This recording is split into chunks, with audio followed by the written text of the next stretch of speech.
Well, the cracks continue to show and Labor's Green War has reached new heights. Labor's right faction reportedly meeting tonight amid divisions over climate change and environmental policy. And it's all because Conservative or right-wing Labor MP Joel Fitzgibbon is speaking up about the left-leaning majority.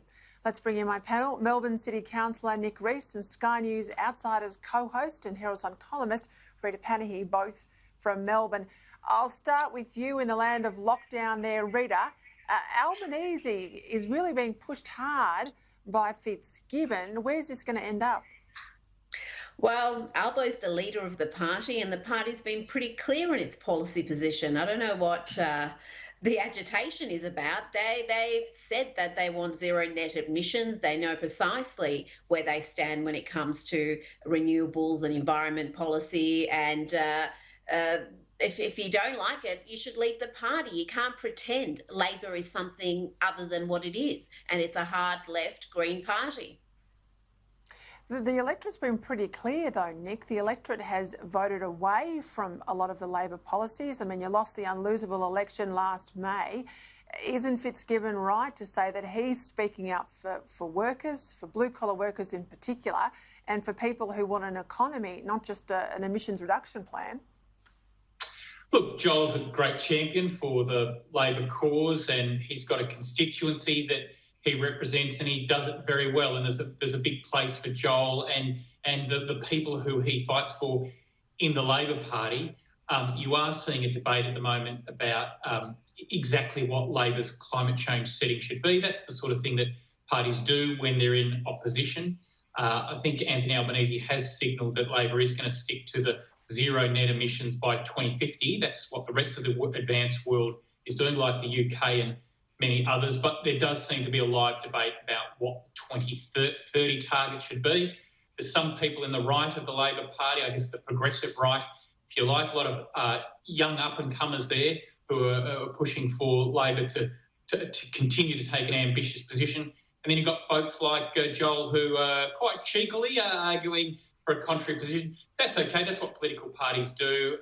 It's entertaining for you and I, but at the end of the day, they need to arrive at the right policies and make sure they're set for the next election.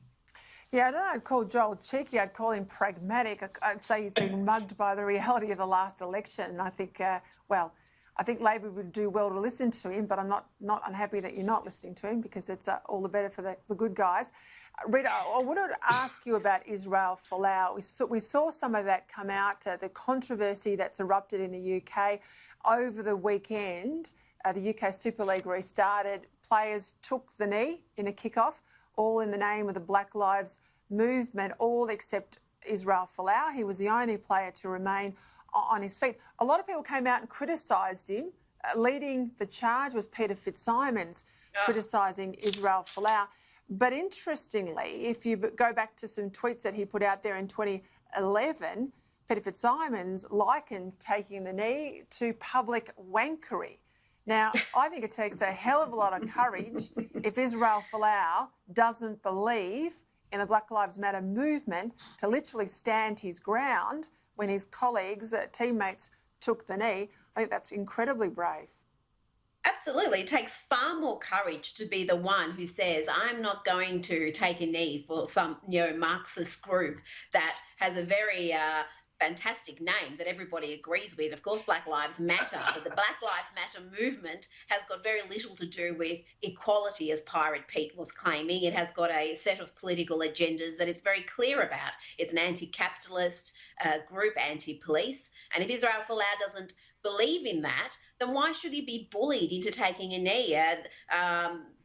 The players, whether it's him, and there's been a couple of players in the NBA and leagues elsewhere who've been alone in taking a stand and actually standing for the anthem, standing for the flag, refusing to take a knee, they've shown far more courage than the rest of them who've in unison decided suddenly we're taking the knee. And it's just an incredible situation that you now need to justify why you're not kneeling. That it is insane. What bloody world are we living in that you need to justify why you're not taking a knee for a group that is clearly a neo-Marxist group? It is bizarre times. Nick? Well, look, nobody should be forced to do something they're uncomfortable with. So in that regard, I support Folau's right to not take a knee. I mean, look, we know he doesn't support gay people. He thinks they're going to burn in the fires of hell. Now we know he doesn't support Black Lives Matter. I happen to think that we spend way too much time talking about the opinions of sports people. So let's all agree to not give them any more airtime in their underdeveloped, unthought through views on some of these things.